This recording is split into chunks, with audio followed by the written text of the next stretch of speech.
Leak हो जाता है। और केवल एक लीक नहीं हुआ पेपर, हमारे नौजवान जानते होंगे जो जो परीक्षा हुई है अभी तक उत्तर प्रदेश में, सब परीक्षाओं में पेपर लीक हो गए और अभी तक 9 से ज्यादा परीक्षाएं के पेपर लीक हुए हैं। किसी को नौकरी नहीं देना चाहती सरकार।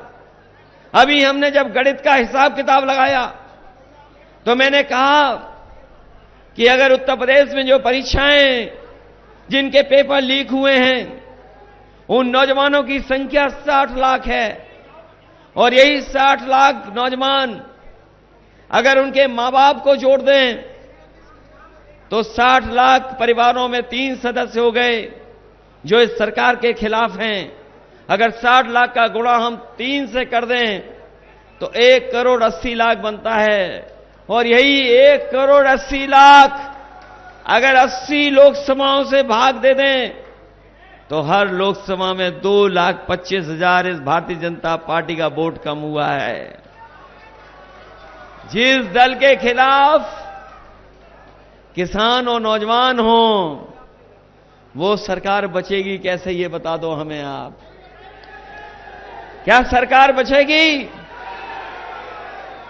और चाहे बड़े बड़े चैनल इलेक्टोरल बॉन्ड के बारे में बताएं न बताएं, लेकिन हमारा एक एक नौजवान जो मोबाइल चलाता है, जो देखता है, वो जानता है कि इलेक्टोरल बॉन्ड की चोरी जब से पकड़ी गई है तब से भारतीय जनता पार्टी का बैंड बज गया है। और जब कभी इलेक्टोरल बॉन्ड के बारे में बात होती है तो बीजेपी के लोग घबरा जाते हैं, कईयों को बेहोशी छा जाती है। इलेक्टोरल बॉन्ड का नाम सुनते ही भारतीय जनता पार्टी के कुछ नेता इलेक्टोरल की मांग करते हैं, इलेक्टोरल की मांग करते हैं, इतना घबरा जाते हैं कि उनके पास कोई जवाब नहीं है, इलेक्टोरल पीने का काम कर रहे हैं। बताओ इलेक्टोरल बॉन्ड में चोरी हुई है कि नहीं चोरी हुई है? कोई चंदा दे तो कम कम चंदा देता है, कोई 5,000 देता है, 10,000 देता है, 1 लाख देता है, 2 लाख देता है, लेकिन कोई 50 करोड़ नहीं देता है, 100 करोड़ नहीं देता है, 1,000 करोड़ नहीं देता है। याद है कि नहीं याद है?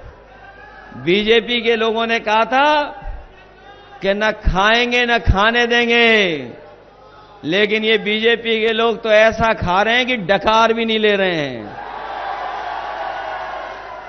बताओ ये डकार भी ले रहे हैं कि नहीं ले रहे हैं? इसलिए सावधान हो कि नहीं सावधान हो आप लोग? जहां तक विकास की बात हो रही है, ये लोग विकास नहीं कर रहे हैं, केवल विकास के नाम पर प्रचार कर रहे हैं। मैं अपने तमाम लोगों को कहना चाहता हूं, ये चुनाव जहां किसान और नौजवान के भविष्य का है, वहीं ये चुनाव संविधान को बचाने का भी चुनाव है, ये चुनाव लोकतंत्र बचाने का भी चुनाव है, ये चुनाव हमारे आपके भविष्य के साथ साथ आने वाली पीढ़ी के भविष्य का भी चुनाव है। इसीलिए हम लोगों ने गठबंधन बना करके इस भारतीय जनता पार्टी का मुकाबला करने का काम किया है। और जिस तरह का समर्थन मिल रहा है, जिस तरह का सहयोग मिल रहा है, और कई ऐसे समाज के लोग निकल पड़े हैं सरकार को हराने के लिए निकल पड़े हैं, और हर तरफ इनके खिलाफ पंचायतें हो रही हैं, खुल करके लोग इनके खिलाफ आ गए हैं। और ये जो डबल इंजन की सरकार है, इस चुनाव में केवल एक सरकार नहीं जाएगी, एक वोट डालोगे लोकतंत्र संविधान तो बचेगा, 2-2 सरकारें चली जाएंगी, ये रोक नहीं पाएंगे। इसलिए हम आपसे कहना चाहते हैं कि ये जो एनडीए वाले, ये जो गठबंधन बना करके घूम रहे हैं बीजेपी के लोग, ये कह रहे हैं कि परिवारवाद की परिभाषा दे रहे हैं। हमने तो कई मौकों पर कहा और फिर कहता हूं कि बीजेपी के लोग संकल्प लें कि किसी भी परिवार वाले को टिकट नहीं देंगे, और किसी भी परिवार वाले से वोट नहीं मांगेंगे। क्या ये बीजेपी के लोग ये संकल्प ले सकते हैं? इन्हें हमारा आपका परिवार दिखाई दे रहा है, लेकिन उन्हें अपना सबसे खतरनाक परिवार नहीं दिखाई दे रहा है, जो नफरत फैला रहा है, समाज में दूरियां पैदा कर रहा है, साजिश भी करता है, षड्यंत्र भी करता है। पूरे दुनिया का सबसे खतरनाक परिवार अगर किसी के साथ है तो वो भारतीय जनता पार्टी के साथ है। इसलिए सावधान रहोगे कि नहीं रहोगे? मैं आपसे एक बात और कहना चाहता हूं, जब कभी हम लोग तानाशाही का नाम लेते हैं, हिटलरशाही का नाम लेते हैं, तो हमें और आपको वो जर्मनी याद आ जाती है। याद रखना, जो जर्मनी का तानाशाह था वो लोकतंत्र के माध्यम से ही, वोट के माध्यम से ही पहुंचा था, और एक बार गद्दी पर बैठ गया था, फिर गद्दी से नहीं हटा। इसलिए हम आपसे अपील करना चाहते हैं, आज तो वोट डाल ही रहे हैं लोगों ने ऐतिहासिक वोट डाला, अभी तो शाम तक वोट डालेंगे। जहां पहले क्षण में लोग वोट डाल रहे हैं सुबह से, मैं उनसे और अपील करता हूं कि जब तक उनका वोट पड़ जाए तब तक लाइन से ना हटें, और जो साथी अगर वोट के लिए रह भी गए हैं तो उनको बुला करके वोट डालें, क्योंकि यही वोट है जो हमारे लोकतंत्र और इन तानाशाहों से बचाने का काम करेगा। क्योंकि झूठे लोग हैं, ये झूठे लोग हैं, और झूठ के साथ साथ ये लूटने का भी काम करते हैं। हम अपनी उपलब्धियां क्या बताएं? हमारे बुलंदशहर और नोएडा, ग्रेटर नोएडा के लोग जानते होंगे कि जब जब समाजवादी सरकार आई है, काम किया है। आज भी सड़कों पर अगर कोई तकलीफ और बीमारी में है, परेशानी में है, अगर कोई फोन मिलाता है, एम्बुलेंस मांगता है, तो फोन करने पर अगर एम्बुलेंस पहुंचती है तो वही एम्बुलेंस है जो कभी समाजवादियों ने शुरू की थी, वही हमारे गरीबों की मदद कर रही है। बताओ बीजेपी ने कितनी एम्बुलेंस बढ़ा दी? अगर बढ़ाई हो बीजेपी ने एम्बुलेंस तो बता दो। और इसी तरह पुलिस समय पर पहुंच जाए, लोगों की मदद करे।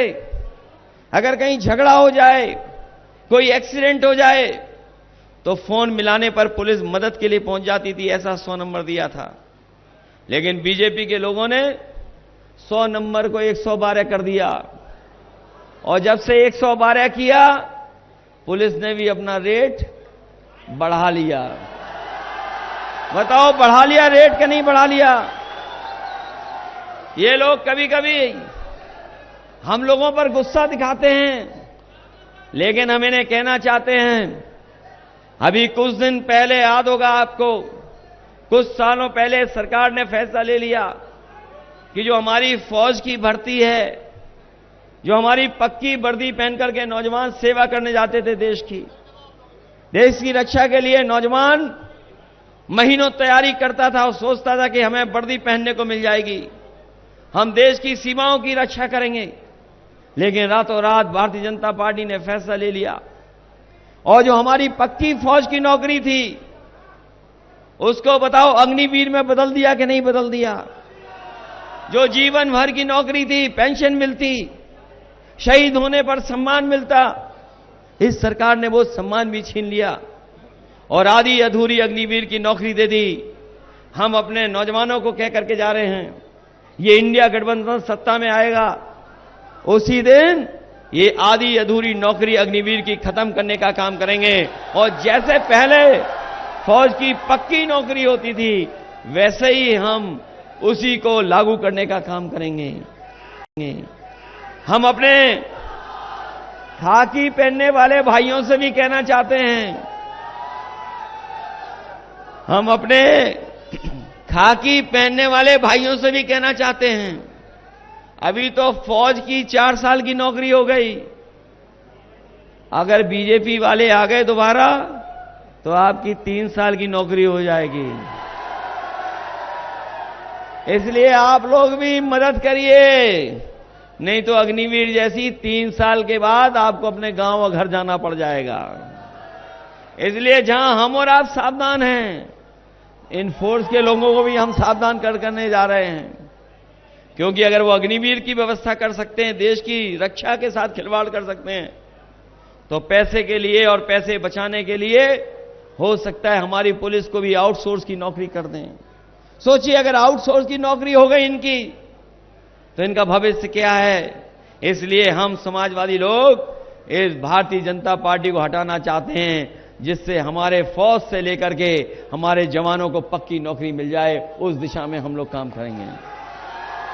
यहां जहां हमारे किसानों की समस्या है कि जहां उन्हें बाजार की कीमत में मुआवजा नहीं मिलता और सरकारी अधिकारी ऐसा उलझाते दे हैं कि हमारे किसान अपना मुआवजा नहीं उठा पाते हैं। जो सुविधाएं उन्हें मिलनी चाहिए शहरी आवास के लिए, या उन्हें प्लॉट को लेकर के जो सुविधा मिलनी चाहिए, जब समाजवादी सरकार थी तो किसान की हर समस्या की सुनवाई होती थी। न केवल उनकी मदद हो रही थी, बल्कि हम लोगों ने मुआवजा भी बढ़ा करके उनकी मदद करने का काम किया था। हम आपको भरोसा दिलाते हैं कि जब कभी भी समाजवादी लोग सत्ता में आएंगे, हम अपने किसानों की जमीनों को सही मुआवजा देकर के और कानूनी जो उनका हक है वो दिलाने का काम करेंगे। ये सरकार कह रही थी हम फ्लैट बनवा देंगे, कंप्लीट करा देंगे। फ्लैटों की समस्या तो ऐसी है कि लाखों लाख फ्लैट खड़े दिखाई दे रहे हैं, न रजिस्ट्री हो पा रही है। जो हमारा उपभोक्ता है वो भी नहीं पा रहा है, जो बिल्डर है वो भी परेशानी में है, जो किसान हमारा जमीन दे रहा वो भी दुखी है। इस सरकार ने सबको उलझा दिया, सबको परेशानी में डाल दिया। और जो कुछ विकास हो रहा था उस समय पर, चाहे वो मेट्रो जो बनाई गई थी, वो समाजवादियों की देन, इनकी देन नहीं है। दिल्ली से जोड़ने वाली मेट्रो, नोएडा को, नोएडा से ग्रेटर नोएडा को जोड़ने वाली मेट्रो अगर किसी ने बनाने का काम किया था तो समाजवादी लोगों ने बना करके दिया था। न केवल ये, बल्कि बड़े पैमाने पर जो इन्वेस्टमेंट लाने की बात हुई थी, उस इन्वेस्टमेंट को भी लाने का काम समाजवादियों की सरकार में हुआ था। चाहे वो सैमसंग हो, चाहे बड़ी बड़ी जो मोबाइल कंपनियां हैं, उनको जमीन अगर किसी ने आवंटित की थी तो समाजवादी सरकार में आवंटित कर करके उन्हें कारखाना लगाने के लिए जगह देने का काम समाजवादी सरकार में हुआ था। हम अपने नौजवानों से कह करके जा रहे हैं कि चाहे हमें विशेष व्यवस्था करनी पड़े, चाहे विशेष ट्रेनिंग का इंतजाम करना पड़े, जिससे आसपास के नौजवान भी ट्रेनिंग कर करके ऐसे कारखानों में रोजगार या नौकरी पा सकें, उस दिशा में हम समाजवादी लोग आपके भविष्य की चिंता कर करके आपको ट्रेनिंग दिला करके अच्छी नौकरी और सम्मान का रोजगार दिलाने का काम करेंगे। ये जो दिल्ली वाले हैं, कभी कभी बड़ी बातें करते हैं, बहुत सारी बड़ी बड़ी बातें कर रहे हैं, इतनी बड़ी बातें कर रहे हैं जिसकी आप कल्पना नहीं कर सकते। अगर दिल्ली वाले बड़ी बड़ी बात कर रहे हैं तो लखनऊ वाले भी पीछे नहीं हैं। लेकिन मैं आपसे कहना चाहता हूं कि जो लोग कह रहे हैं कि भ्रष्टाचारी और अपराधी, अगर आप आंकड़े निकालोगे 10 साल के, हम जानते हैं यहां पर बड़ी बड़ी गोदामें बन गई हैं। इसी तरह भारतीय जनता पार्टी सभी भ्रष्टाचारियों की गोदाम बन गई है, सभी अपराधियों की गोदाम बन गई है। ये जितने भी अपराधी हैं, जितने भी भ्रष्टाचारी हैं, अगर कहीं जगह मिल रही है तो उन्हें भारतीय जनता पार्टी में जगह मिल रही है। ये भारतीय जनता पार्टी भ्रष्टाचारियों की और अपराधियों की गोदाम बन करके रह गई है और कोई दूसरा काम नहीं कर रही भारतीय जनता पार्टी। इसलिए मैं आपसे इस समय पर निवेदन अपील करने आया हूं कि पहली बार ये लोकसभा इतिहास बनाने जा रही है। ये जो सांसद चुने गए भारतीय जनता पार्टी के, क्या कोई काम बता पा रहे हैं या आपके भविष्य को बेहतर करने के लिए कोई काम किया उन्होंने? तो ऐसे सांसद को चुनने से क्या फायदा है? क्या फायदा ऐसे सांसद को और जब इतना बड़ा इंडिया गठबंधन बन गया हो तो बताइए डॉक्टर हमारे हैं, इनकी मदद करोगे कि नहीं करोगे? और इस बार तो लग रहा है कि नोएडा भी इतिहास बनाने जा रहा है, मेरठ भी इतिहास बना रहा है। और जो पहले चरण का चुनाव चल रहा है, आप लोग तो सब मोबाइल वाले हैं, सब जानकारी कर रहे होंगे, परिचित भी लोग हैं। बताओ समाजवादी पार्टी और इंडिया गठबंधन के पक्ष में हवा चल रही कि नहीं चल रही है? इसलिए जब वोट पड़े तो एक भी वोट बट नहीं पाए, सबका सब वोट पड़ना चाहिए। चूकेंगे तो नहीं आप लोग? ये नोएडा वाले तो नहीं चूकेंगे, ये जो सामने दिखाई दे रहे हैं। बहुत सारे हमारे जिम्मेदार कार्यकर्ता नेता सामने और बाईं तरफ खड़े हैं। आप लोग गलती तो नहीं करोगे? इससे बेहतर समीकरण क्या हो सकता है बताओ आप? इस बार समीकरण अच्छा है कि नहीं है? समीकरण है अच्छा, और सब लोग वोट दे रहे हैं कि नहीं दे रहे हैं? इसलिए याद रखना, समाजवादियों ने बहुत काम करके दिखाए थे। आज भी लोग याद करते हैं कि समाजवादियों ने जो काम उपलब्धियां उस समय की थी। इसलिए सब लोग मिलकर के हमारे डॉक्टर महेंद्र नागर जी के पक्ष में वोट डाल देना, एक एक वोट दे करके इन्हें जिताने का काम करना। यही निवेदन, यही अपील मैं आपसे करना हूं। आप सबका बहुत बहुत आभारी हूं, और अपनी टैटू टीम का भी बहुत बहुत आभार कि जो एक नई तरह की नई टीम बना करके निकले हैं। हमें पूरा भरोसा है कि जो इंडिया गठबंधन बना है, नई उम्मीदों के साथ, हमारा मिली जुली संस्कृति को मजबूत करने वाला, हमारा ये इंडिया गठबंधन भाईचारे को आगे बढ़ाने वाला, हमारा इंडिया गठबंधन देश को आगे ले जाने वाला और दुनिया में अपनी पहचान बनाने के लिए भारत को आगे बढ़ाने वाला काम हम लोग मिलकर के करेंगे। हमें पूरा भरोसा है हमारे किसान भाइयों पर, नौजवानों पर और आई हुई जनता पर कि सब लोग मिलकर के डॉक्टर महेंद्र नागर जी को वोट देकर के जिताने का काम करेंगे। और हमारे जो पगड़ी पहन करके बड़ी संख्या में लोग आए हैं, मैं इनका भी आभारी हूं कि इन्होंने अपना सम्मान सर पर रख करके ये तय कर लिया है कि अगर किसी के सर पर पगड़ी इस बार पहुंचेगी तो डॉक्टर महेंद्र नागर जी के सर पर पगड़ी होगी। बहुत बहुत धन्यवाद, बहुत बहुत बधाई आपको। बीजेपी के पहले दिन का पहला शो ही फ्लॉप हो गया। पहले चरण की हवा और पश्चिम की हवा भारतीय जनता पार्टी का पूरे उत्तर प्रदेश में, देश में सफाया करेगी। भारतीय जनता पार्टी की न इनकी कहानी किसी को पसंद आ रही है, न इनके घिसे पिटे डायलॉग पसंद आ रहे हैं किसी को, और पहला ही शो फ्लॉप हो गया है। खिड़की पर कोई टिकट लेने भी नहीं जा रहा है।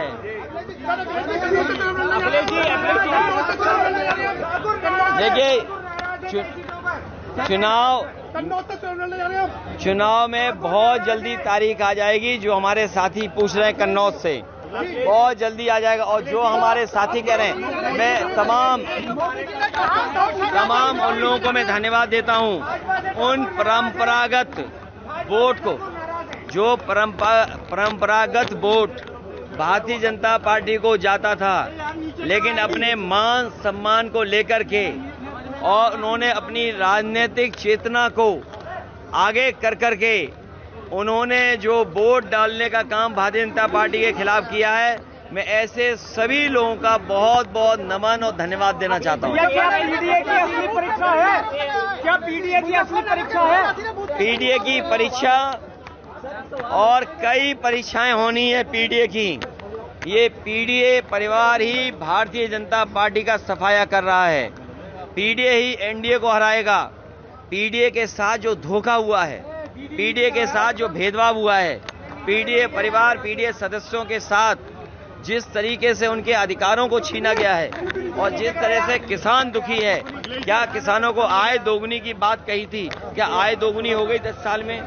जो उनको एमएसपी कानूनी अधिकार मिलना चाहिए था, ये सरकार न कानूनी अधिकार दे रही है।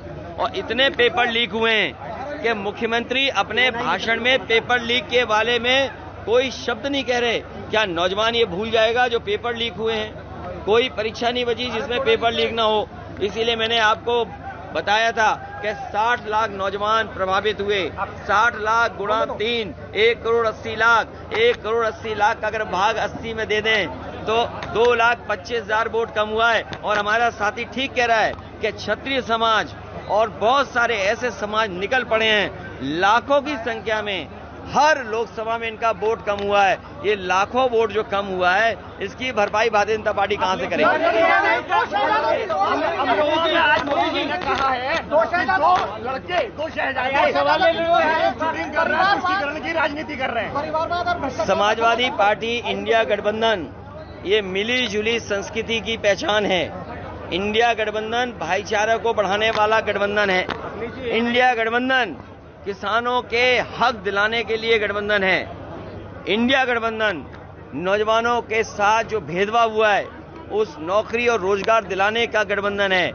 एनडीए को हराने वाला इंडिया गठबंधन के साथ साथ पीडीए है। और भारतीय जनता पार्टी तो पूरे ब्रह्मांड की सबसे झूठी पार्टी है। और पिछले 10 साल का अगर हिसाब लगाएं तो इनसे ज्यादा झूठ किसी दल ने नहीं बोला होगा और इनसे ज्यादा लूट किसी ने नहीं किया होगा।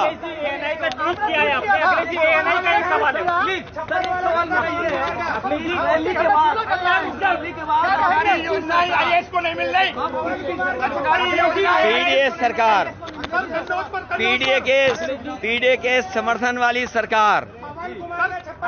अखिलेश जी, एएनआई का सवाल है, एएनआई का सर प्लीज पूछिए। ये भाजपा भी और एक दूसरे को मारेगी। एएनआई का ट्वीट किया है सर आपने, उत्तर योजना पर सवाल उठाया है। एएनआई साहब ने कल ट्वीट किया है समाजवादी किस पे? डॉक्टर की लड़ाई है, आपके डॉक्टर कैसे जीत रहे हैं सर? ये हमारे अच्छे डॉक्टर हैं। ये वो डॉक्टर हैं, इनको सही इलाज करना आता है। इनकी दवाई पहली बार में असर कर जाती है। ये वो डॉक्टर हैं जिन्हें दोबारा नहीं दिखाना पड़ेगा।